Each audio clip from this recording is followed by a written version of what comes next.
Right, welcome everyone. We're going to go ahead and get started with our webinar this afternoon. My name is Charlie Taylor. I'm one of the continuing education consultants at KPLA, and I'll be facilitating our webinar today.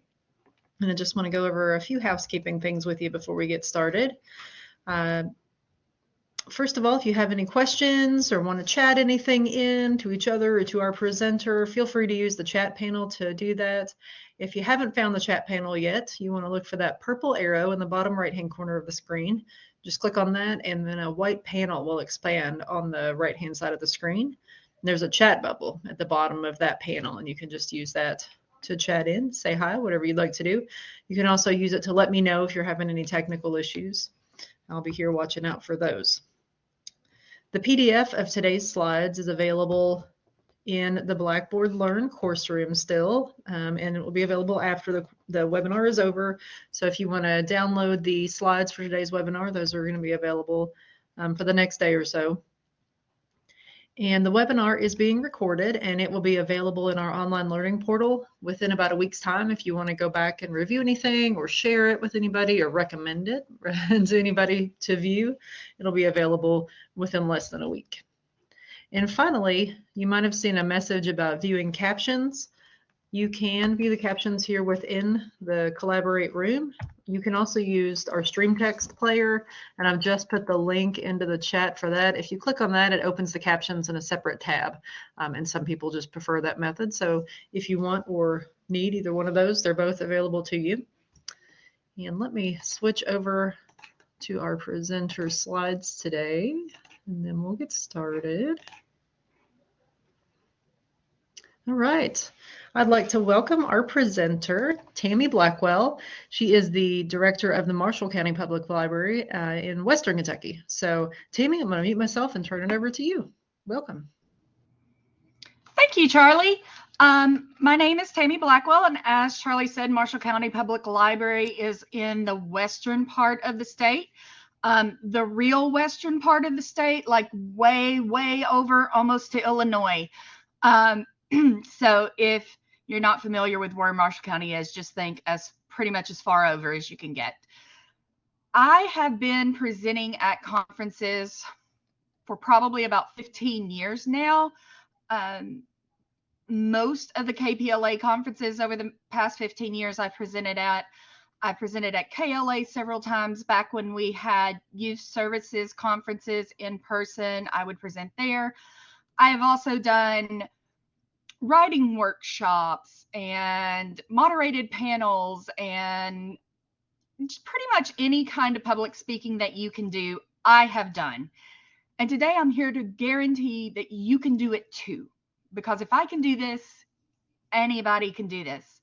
Also want to mention that I am the 2024 KPLA Conference Chair, so I may have some ulterior motives in doing this. I would love for all 9 of you to present at KPLA in the spring next year. So start thinking about your topics now. So I think the biggest thing for somebody when they're thinking about presenting is to silence that voice in your head that tells you that you can't do it, that you're not good enough, that you don't have enough of an expertise, that you're an imposter. You know, that imposter syndrome, it's really real. We all feel that. I promise you, you're good enough for this. If I'm good enough to do this, you're good enough to do this. I have a neurological disorder. I have a lot of trouble with word retrieval sometimes. I will just stare off into space for like 15 seconds and then go, James Patterson, that's that man's name. Yes, okay. Sometimes because of my neurological disorder, I can't stand. I can't like just stand in front of an audience. I have to sit in a chair and do my presentation from there. I have cried during a presentation before. I have choked during a presentation before, and somebody had to go get me a glass of water. But I pulled through, and the presentation continued. Everything was fine. You can do this. And I know a lot of it is you don't want everybody looking at you. they're probably not really looking at you. They're taking into account you're there, but that's the wonderful thing about slides is most of the time that's where people's attention are going, and they're not really like sitting there judging you. And I want to say that is especially true, I believe, in Kentucky Library Conferences, KPLA, KLA. We're all in this together, and it's a very supportive group of people. We want you to do well, and we're willing to overlook some flubs and flaws here and there because we support you. We are one big happy family. But really, if you're going to present for the first time, I do think somewhere like KPLA or KLA is the ideal place to do it, because you're going to be surrounded by people who possibly know you personally, but they get you. They're on your team. So you can do this. I promise you are capable of this. So the first thing that you need to do if you're thinking about presenting at a conference or you've been asked to speak somewhere is to select a topic. Successful programming is pretty popular at conferences simply because it is a really easy way to do it.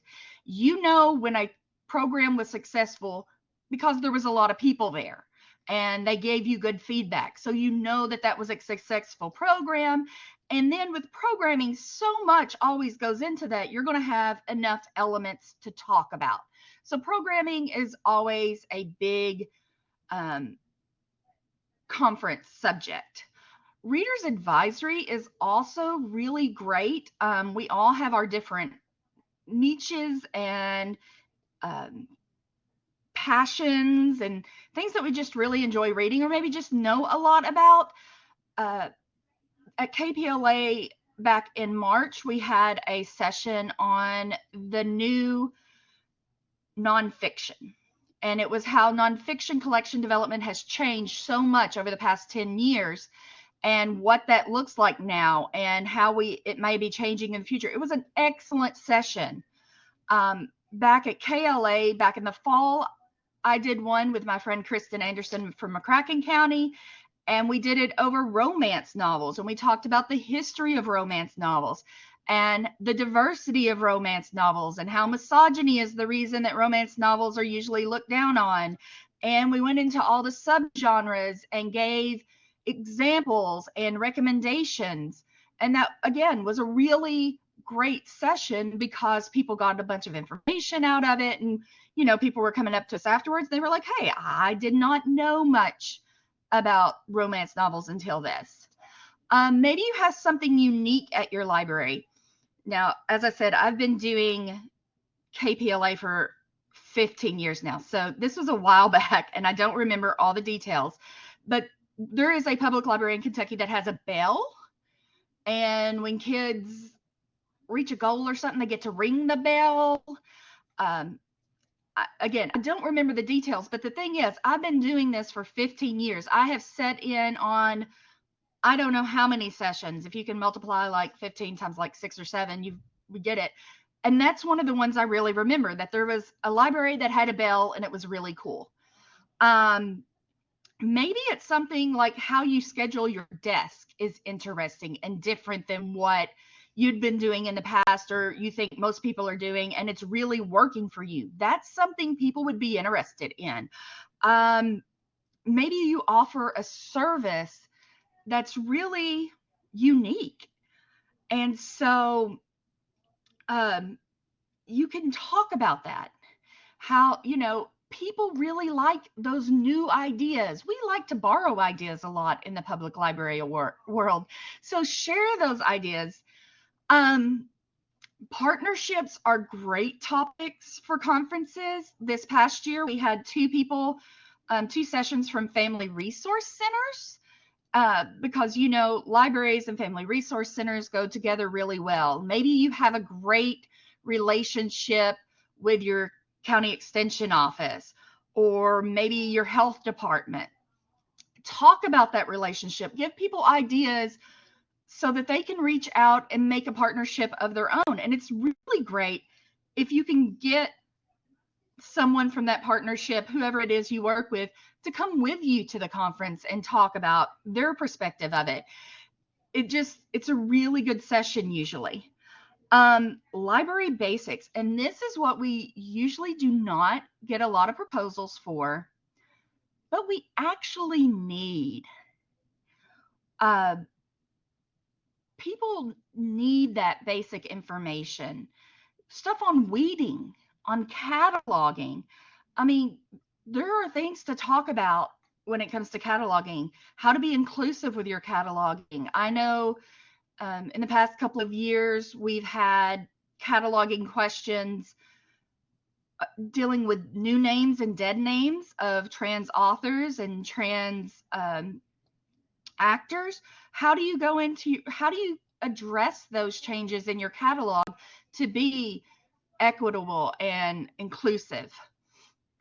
That would be, those types of things. Marketing, everybody always wants more stuff on marketing. We're all trying to figure out, how do you reach people? How do you get the message out? Copyright is another thing that librarians tend to know a lot about, but maybe not everybody knows how to do some stuff correctly. Copyright's a big one for me. I love talking about copyright. And also, so specialized knowledge. So copyright can be considered specialized knowledge, but also Kentucky history is a great one. If you were really into Kentucky history and you just have special knowledge about that, share that with us, because that's what we're about, is sharing knowledge. And, the more each of us knows, the more we're able to help our patrons or think of things to do with our patrons. Maybe you are Gen Z and actually understand how the tiki-talkies work. I am not one of those people who understand how the TikToks work, so I would love to come and watch a presentation from somebody who can actually be like, okay, and then you push this button, and then you do this, and you can edit it together doing this. I would love that. So everybody has specialized knowledge, and this is a great time to share. Oh, McCreary County does the literacy bell. See, I don't know how long ago that was that I heard about that, but I remembered it. So step 2 is considering what kind of presentation you're doing. Now, a roundtable discussion sounds like it's the easiest, because at a roundtable discussion, everybody's supposed to talk. I will say that I find roundtable discussions a little difficult, because it's hard to keep everybody on task, hard to not get one person to monopolize the conversation. I would not recommend a roundtable as like your first ever presentation. I do love panel presentations, and the cool thing about a panel presentation is you could do that exploring a topic that maybe you don't know a lot about.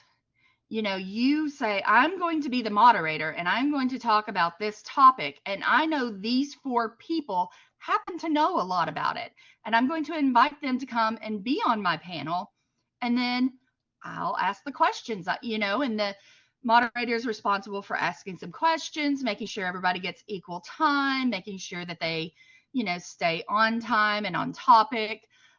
So I really like doing panel presentations. I think people like hearing panel presentations because they get different perspective on things. Hands-on interactive sessions are also really cool. If you do maybe a craft program that goes really well, people can literally set and do that craft while you talk about it. One time I did one on bullet journaling, both as a program for patrons, but also bullet journaling for yourself, to keep yourself on task, to keep, all your information organized, to keep historical notes so you can flip back. I have all of my bullet journals going back to probably 6 or 7 years. And if I want to remember when something happened, I pick them up, start flipping through, and find it.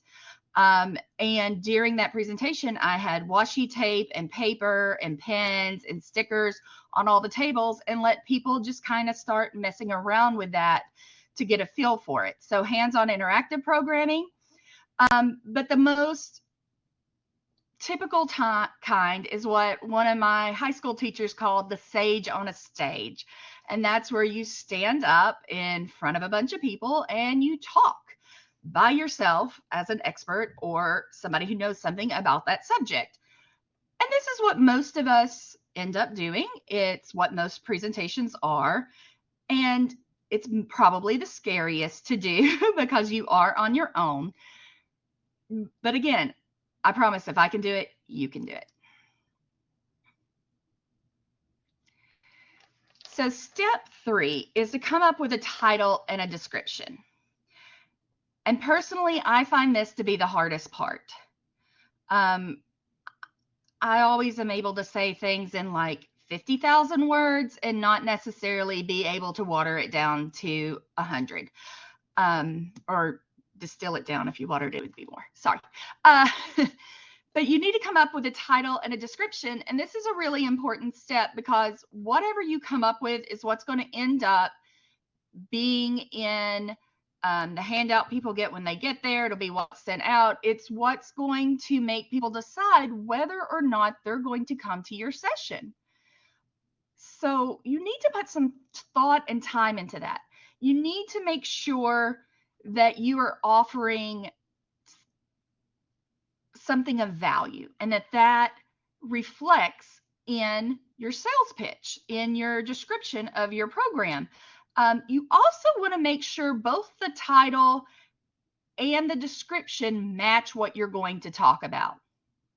Now, I've not ever really had this happen at KPLA or KLA, but I have been to national conferences where I have walked into a room, sat there for 5 minutes, looked at my program, looked at the number on the room, and been like, am I even in the right place? Because it is nothing like what I thought I was coming in for.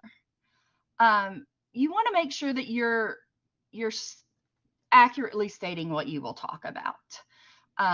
And if you change your mind about some of the stuff between proposing and presenting, just make sure it's not the stuff you actually included in your description.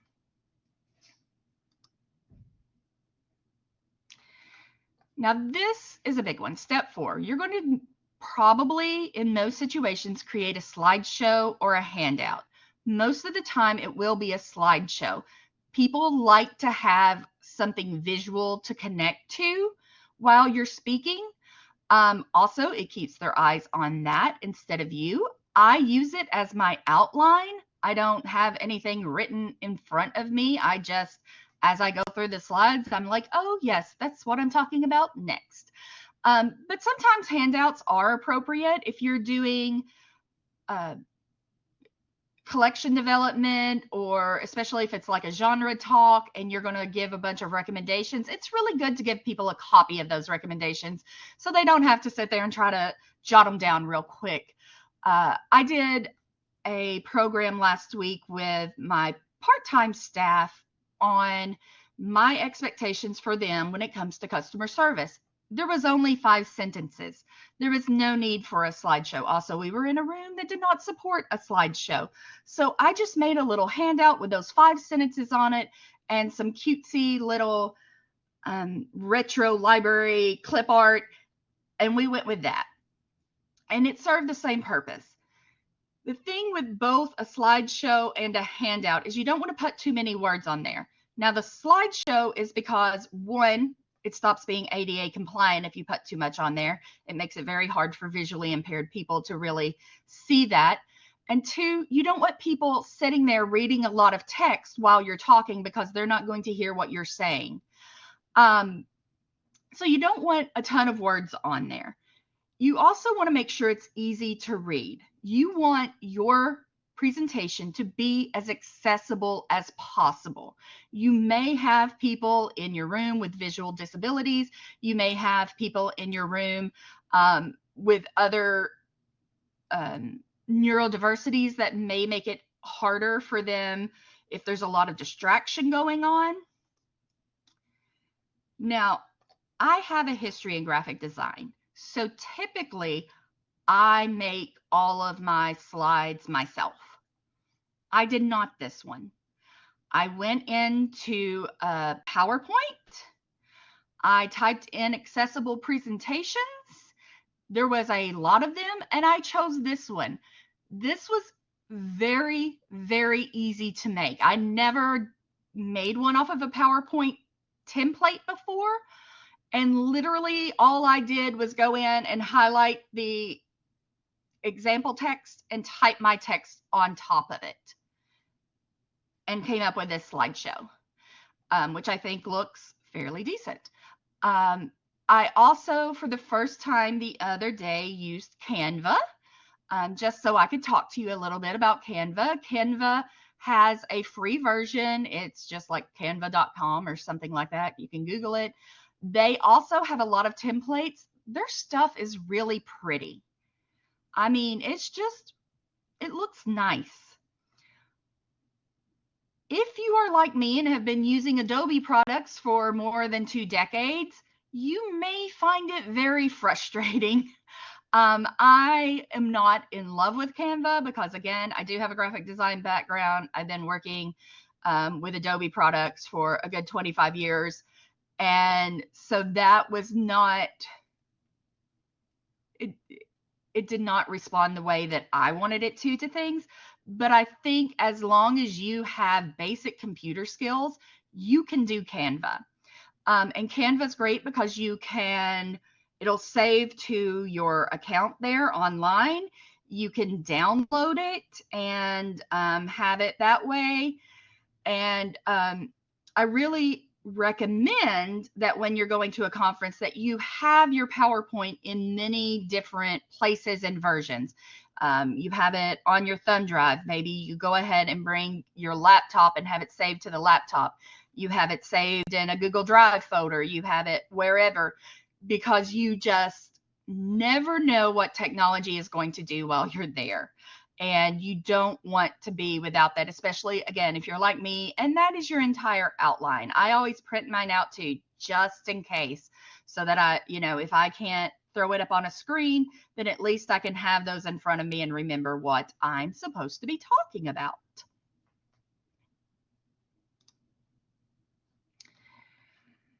And now here we go. The presentation, the thing that gets you nervous. And this template had a place for a quote, and I thought, what an appropriate place for some Ted Lasso. So you say impossible, but all I hear is I'm possible. You are going to be nervous beforehand. I don't care how many times you do this, how well prepared you are, you're going to be nervous.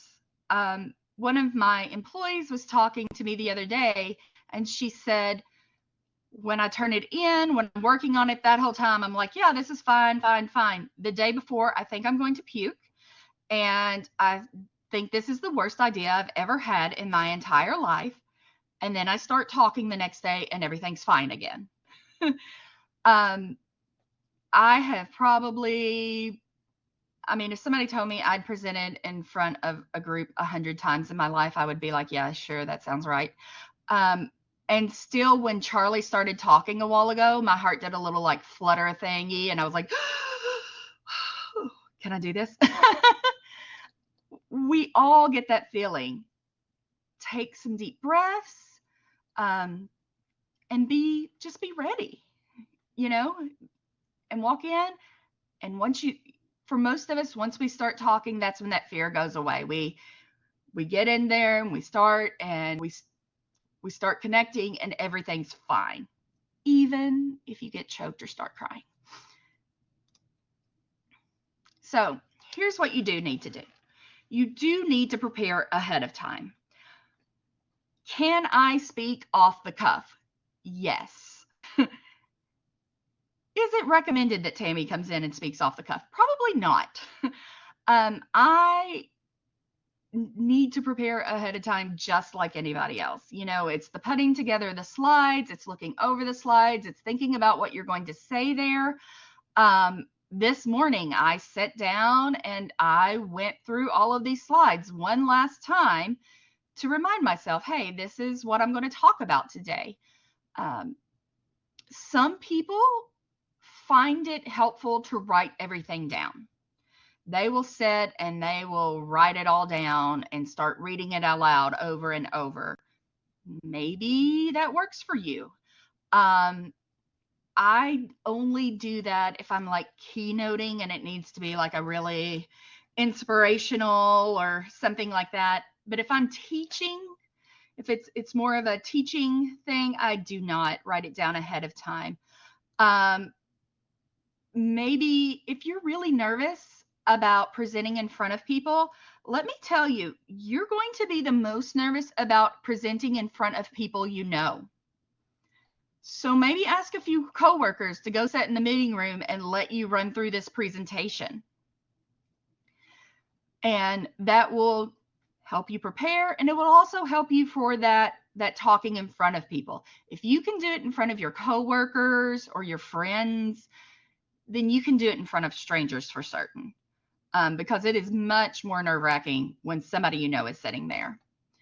You need to practice speaking slowly and clearly, especially if this is your first time doing it. I know probably most of you are like me and from the South and speak as slow as molasses anyway. I have a friend from Scotland who like takes a nap as I'm trying to get a word out because she thinks I speak so slowly. But most people, when they get nervous, they start speaking a lot faster, and then they start mumbling, and people, you can't understand what they say. So you really need to practice that, practice speaking slowly. Make sure you're being conscious of if you're enunciating your words, if you're, if you're saying stuff too fast. And that's, again, if it's your first time, I really recommend doing it in front of a small audience of people you know first, because that's when you might realize, oh, yeah, I really ran through that incredibly fast. Engage the crowd. And this does not necessarily mean encourage them to talk during your presentation. I tend to get a little distracted if people are talking in the middle, like if they're asking me questions in the middle, it kind of gets me off my groove. And so I prefer to save that to the end, but you can still engage people throughout the talk without necessarily asking them to talk. You can ask them to raise their hands. Hey, how many of you had done this? How many this? You can say, look around. Of course, this is a webinar. Webinars are weird. I will say, maybe don't make a webinar your first presentation ever, because right now I feel like I am literally talking to a wall. My computer screen and the wall behind it. It's a bizarre setup, and it's kind of hard. I tend to go through webinar things faster because I'm not seeing what other people and what their response to things are. So I just keep going instead of being like, oh, hey, let me break that down more for you because I can see some confused faces. So I've not done a great job of engaging you guys. But there are ways to engage the crowd. You can ask rhetorical questions. Hey, think about the last time you were asked to stand in front of a crowd. Was it in high school, college? Have you done it recently? And I bet all of you just now thought, hey, when was the last time I talked in front of a crowd? And, that does engage them. If you ask somebody to do something, think about it. You're engaging them. You're keeping them connected. There are apps now, too, that are really great for engagement during a presentation. A lot of times with those, now I have never used one. I will admit that straight up, but they're really cool. The ones that I have been as a audience member and they've used it, I've always thought it was really neat. A lot of times they will, on their intro slide, have a QR code. And so you can click that QR code and the website will pull up, and sometimes it'll have polls. So, that how many of you have not spoken in front of a crowd since high school? And, on everybody's phone screen, it says, have you spoke, yes or no? Everybody clicks. This thing on the screen changes, and then you have the actual percentages. I always think that's really neat to have that like real in-time interaction without asking anybody to speak up or even like raise a hand. Some people are very shy and not comfortable with that. Sometimes people just use them to gather questions throughout the presentation, kind of like we would with a chat feature in a webinar or something. People type them in, and then at the end of the presentation, they're able to go, oh, hey, okay, here's some questions that we had. Let me go over these.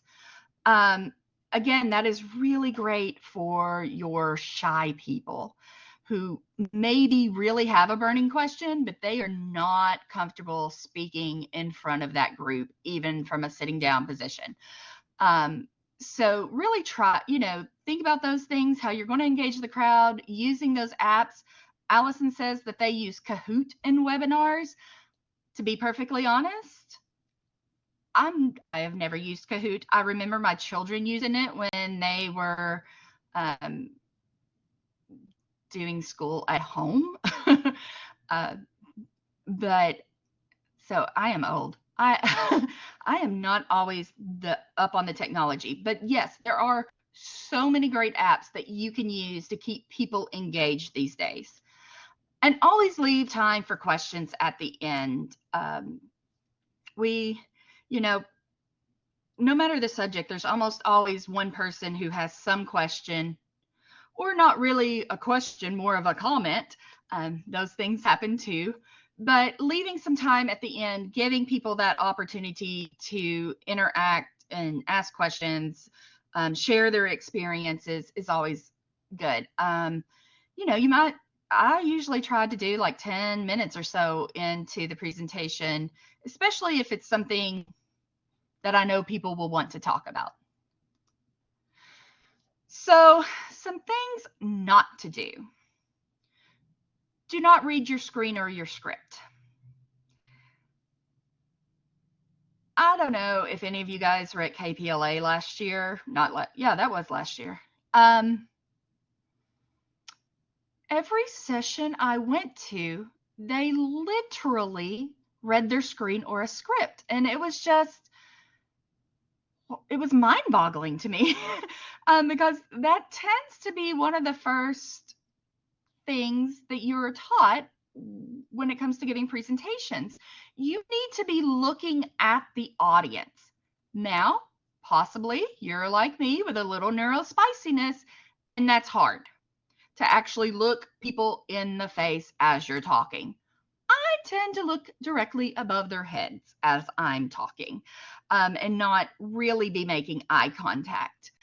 But you don't want to just be reading the screen or reading the script, because that's exactly what it's going to sound like, is that you're reading to people and not that you are presenting to them.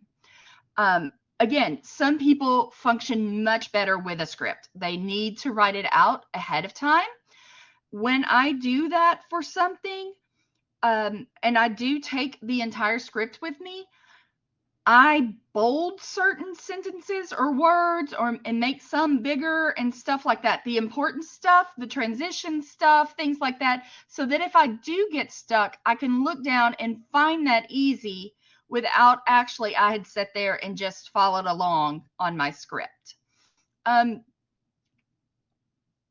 there are ways to work around that if you really need something. You can turn like any iPad or thing into a teleprompter.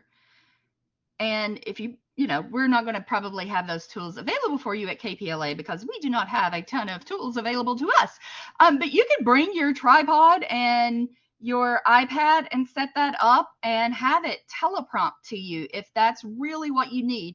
But please don't be looking down at your screen or down at your script or just up at the screen and reading straight from it. Do not forego the microphone. Do not stand in front and say, hey, can everybody hear me? Okay, then I'm not using the microphone, because what you are asking at that moment is for people who are hearing impaired to out their disability to you. Just go ahead and use the microphone. I actually love holding a microphone. It makes me happy. My heart is joyful. I understand that some people do not have the same response to a microphone, but it really is important to make your presentation as accessible as possible. I do not like going into a presentation room and seeing that there's not a mic. So pick up the microphone and use it. I promise you're going to be fine. Don't try to be someone you're not. If you are generally not considered a funny person, your presentation is not the time to just try being a stand-up comedian. There used to be a time when if you presented at a conference, you were expected to be in a suit or, a dress and heels or nice shoes and hair perfectly coiffed and whatnot and looking very... That's not the world we necessarily live in anymore. If that's going to make you more uncomfortable, then don't dress that way. Dress whatever way makes you comfortable. And get up there and be the person you are. Present as you are. Maybe you're a person who makes a lot of asides, like me. That's okay. You can do that.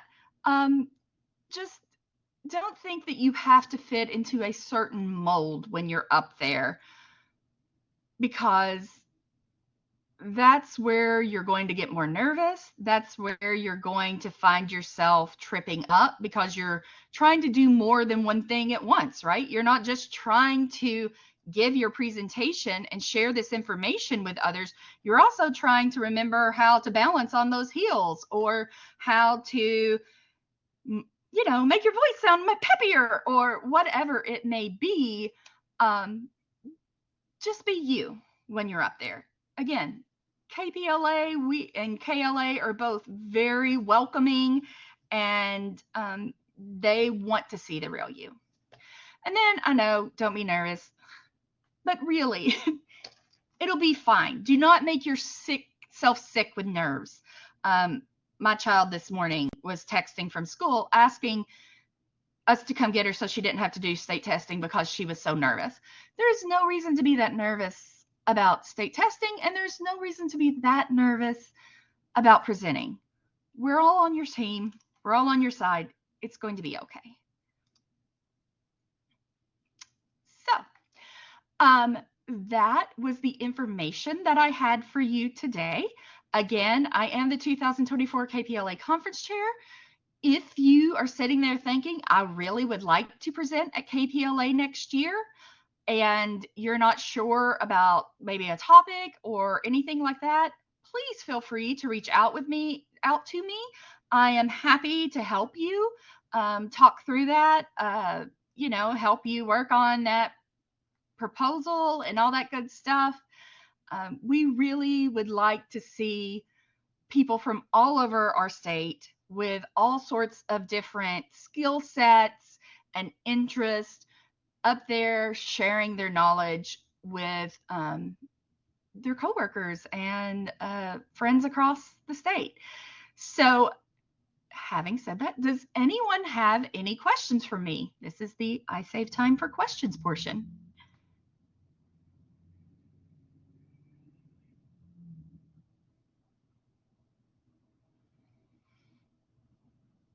Okay, you're interested in presenting. What do we need to do to present? So somewhere towards the mid, maybe like August, September-ish, you will start seeing emails. If you're not already signed up for the KPLA listserv, that's a great place to be. Also, if you are not a director, let your director know that you're interested in doing that and to let you know when that opens up. But we will accept submissions for presentations somewhere in the fallish. And we will be sending out that link. And it's really an easy form to fill out usually. It's like, what is your name? Where do you work? What is the title? That's about it. So again, we're looking for those probably in the fall. Excellent question. When, where is KPLA next year? KPLA next year will be March 20th through the 22nd. It will be in Owensboro again, and that has to do with some contract craziness around COVID. I know COVID's the answer to absolutely why is this weird always, but the reason we are doing it 2 years in a row in the same place is because of COVID. So it will once again be in Owensboro. If you were not at this past one, that is a lovely facility and the food is amazing.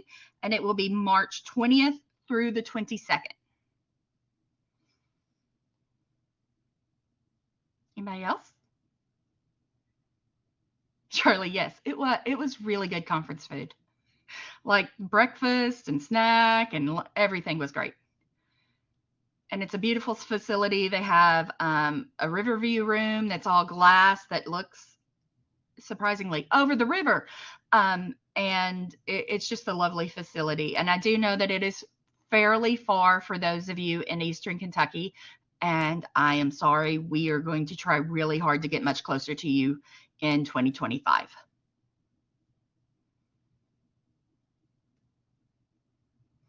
Oh, yeah, you don't have to necessarily have a fully fleshed presentation when you submit. I never do. Yeah, I'm doing good to have a title and a description at that point. Usually I'm like, oh, I would like to talk about marketing. And then I'm like, what is that title going to be and what's that description? And then that's all I know until probably 6 weeks beforehand when I start putting together the slideshow.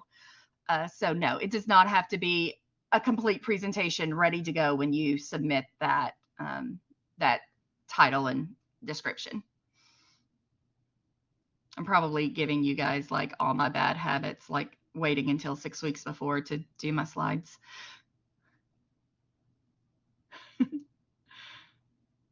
Actually, I was kind of glad that I did not have to do this one at KPLA because I did it a week before the slideshow. And I was like, oh, But I had a lot going on that was my first KPLA conference as part of the conference planning committee.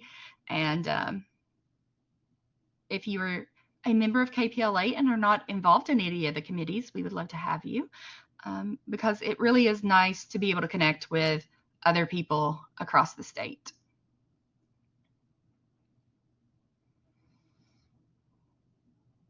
Anybody else have any questions about presenting? Want to know any of the stories of the really embarrassing things I have done in front of an audience? Tammy, I was wondering if you remember what your first conference presentation was. I do. I actually paired up with someone from Lexington Public, and this was way back in the early days of having teen services or young adult services, as we called them then. And we just did a presentation on what teen services looked like in our libraries, because at that time, there was very few libraries in the state that had anything specifically for teens. I am old. Awesome. I think mine was about kits, so even less exciting, not exciting at all. I just wanted to throw in there too, just to kind of tack on to what you were saying earlier about things that you do at your library. You know, at KDLA here, we reach out to webinar presenters. We've heard something about a particular program or whatever, and I've heard, people say sometimes they don't feel like they're doing something unique, so they don't feel like they should present. But even if you're redoing a program or something like that you've seen in another library, every library is different, every community is different, your experience is different, so it is valuable to share, and people want to hear, 2 neighboring counties can do the same program and have totally different results, so it's your experience is valued. Absolutely.